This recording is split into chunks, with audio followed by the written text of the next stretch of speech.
Anthony Sowell was born August 9, 1959, in East Cleveland, Ohio. He was one of 7 children to single mother Claudia Garrison.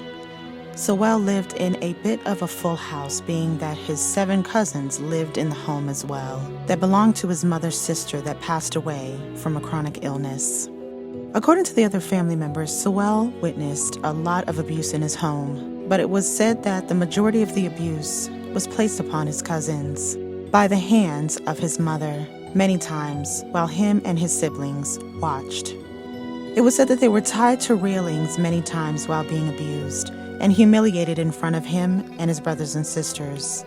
When Sowell got older, he began sexually abusing his niece on almost a daily basis for 2 years straight, along with other male family members.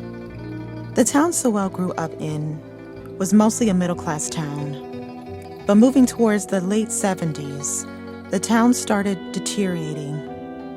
Businesses started closing, which made it hard for a lot of people to maintain work. So one of the best options for young people at the time that wanted to get out of the town was to join the military, which is exactly what Sowell did. In 1978, at the age of 19, Sowell became a United States Marine. He attended recruit training at Marine Corps Recruit Depot in Parris Island in South Carolina. Then he was further trained as an electrician in North Carolina. During this 7-year Marine Corps career, Sowell received a Good Conduct Medal with 1 service star, a Sea Service Deployment Ribbon, and a Certificate of Commendation and 2 letters of appreciation. While in the service, Sowell got married to another fellow Marine, but the marriage didn't last long. Sowell had developed a drinking problem, and his ex-wife stated that she only married him because she pitied him. When returning home from the Marines, the town had completely changed into poverty. The streets that were once filled with families and working class was now drug-infested with decaying former businesses. But the town was not the only thing that had changed. So did Anthony, for the worst. When returning home, the people who knew him remembered him becoming a very angry person, and his drinking problem got worse. It wasn't long after returning home that Sowell started having trouble with the law for domestic violence against more than 1 woman. In 1989, a woman named Melvin Sockwell, who happened to be 3 months pregnant at the time, went to Sowell's home, and when she tried to leave, he bound her hands and feet and gagged her with a rag. She eventually was able to get away when Sowell fell asleep. Afterwards, Sowell was convicted and sentenced to 15 years in prison. While he was in prison, he was encouraged to attend classes that would assist him with his urges, but he refused. A former prison mate of his stated that Sowell wanted to do his time his way, not theirs. When released from prison in 2005, Sowell was registered as a sex offender, living in the upper half of a 2-story house that was also occupied by other people. He obtained work in a factory until 2007 and then collected his unemployment checks and also sold scrap metal to pay his bills.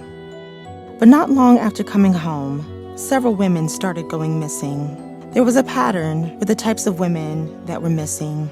They were all women that were battling with drug addiction, and some of the women were prostitutes. The other people that lived on the first floor of his home stated noticing a horrible smell coming from Sowell's apartment. When his girlfriend at the time noticed and questioned the smell, he told her that the smell was coming from a sausage shop that was next door. The smell had gotten so bad that health inspectors went to the sausage shop. The shop ended up paying close to $200,000 to upgrade their ventilation. In September of 2008, Sowell ran into a woman named Vanessa Gay, who was an African-American mother that suffered from drug abuse. When meeting Gay, he told her that it was his birthday, and he invited her back to his home to have a few drinks and to smoke. Gay stated that there was no red flags when she first met him, and that he appeared to be a pretty pleasant person. After arriving, it wasn't long before Sowell attacked her, punching her in the face. He continuously attacked her throughout the night into the next day. She also stated that during this time, Sowell continuously said that she wasn't like the others, and that she didn't deserve what he was going to do to her. There was a point the next morning that Sowell actually allowed Gay to go to the bathroom. When on the way, she came across the body of one of his victims. Due to shock and fear, she tried her best to gather herself in the bathroom to pretend she didn't see anything. But after leaving the bathroom and a little time going by, Sowell decided to trust Gay's word of not going to the police and let her go. But sadly, after leaving him and finally being set free, no one helped her as she walked by several people, including churches that were letting out. She was walking down the street past people beaten, bloody, and swollen. Gay stated that while limping down the street, she had even heard some people laugh at her. She eventually contacted the police and let them know what happened to her. The police told her to come into the station to make her report, but due to her body being so broken down, Gay just went to an abandoned home and slept, never filing the police report. A few months after Gay's attack, another woman named Gladys Wade was attacked by Sowell outside of a convenience store. He forced her to go back to his home, but due to her fighting him back while he was trying to strangle her, she was able to get away and ran to a local restaurant for help, but the restaurant refused her help. After that, she went outside and flagged down 2 police officers. The police went back to Sowell's home, where they saw evidence of an attack and arrested him on the scene. Afterwards, the case was assigned to sex crimes detective Georgia Hussein. When discussing the case with the prosecutors, she presented a robbery complaint and had it signed by the prosecutor, not the assault case. Sowell was soon released from custody, according to the detective, due to insufficient evidence and Wade not being credible. It is important to keep in mind that during this entire time, more and more women went missing. Another woman was assaulted by Sowell and reported him again, but a rape kit was never used. In late 2009, another woman named Latundra Bullips reported being attacked by Sowell. Ironically enough, on the day that Sowell had a police checkup due to him being a registered sex offender. She was able to get away and reported what had happened to her to the police, but nothing was done until a month later. In October of 2009, a woman named Shawn Morris was being assaulted by Sowell, again in his home, and in an attempt to get away, she jumped out of a window into a small alley between Sowell's home and the sausage shop next door. The security camera caught the image of Morris lying nude in the alley after the attempted escape. Not long after, you see Sowell come into the frame, also nude. There were people outside that saw the two in the alley. Sowell told them that Morris was his wife and that she fell out of the window during the two of them being intimate. They called 911, and Morris went to the hospital unconscious. Trying to keep up the charade, Sowell went with her, appearing as her concerned husband. But after arriving to the hospital, Sowell soon left.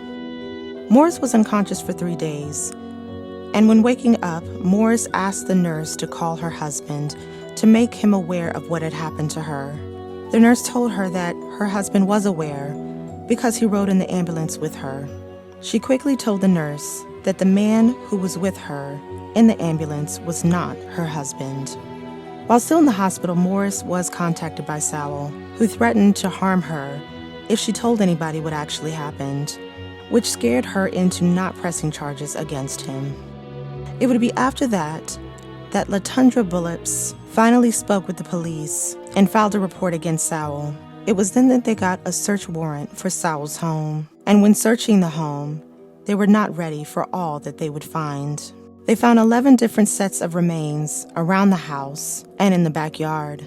Chrysla Dozer, who went missing in 2007, Trishana Culver, who went missing June of 2008, LaShonda Long, who went missing in August of 2008, Tanya Carmichael, who went missing in November of 2008, Michelle Mason, who went missing in October of 2008, Kim Smith, who went missing January of 2009, Nancy Cobb, who went missing in April of 2009, Amy Hunter, who went missing spring of 2009, Janice Webb, who went missing June of 2009, Talicia Fortson, who went missing June of 2009, and Diane Turner, who went missing September of 2009.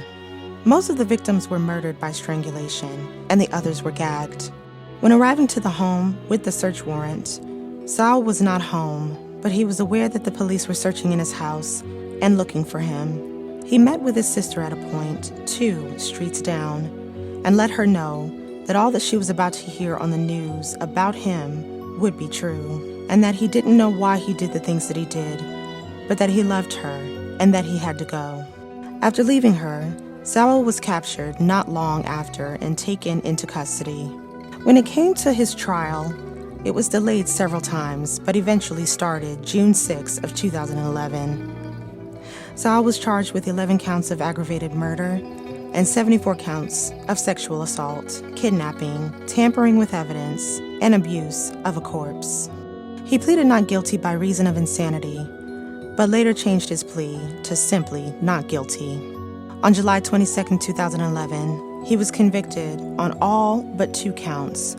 On August 10th, jurors recommended the death penalty. On August 12th, Judge Dick Ambrose upheld the jury's recommendation. And on September 14th, he was placed on death row and imprisoned at the Chillicothe Correctional Institution. Sowell's original execution date was set on October 29, 2012, but a motion for stay of execution was granted pending final deposition of appeal. His lawyers worked hard to overturn the sentence for the next couple of years, but Sowell was never executed. This year of 2021, Sowell was receiving end-of-life care at Franklin Medical Center for a terminal illness. And on February 8, 2011, Anthony Sowell passed away. Even though you would think that this would be a relief to the victims and the families of those who suffered because of Sowell, the terror of the horrific things that he did still haunt the town of Mount Pleasant. In December of 2011, Anthony Sowell's former residence of 12205 Imperial Avenue was demolished on the order of city leaders. Vanessa Gay was present.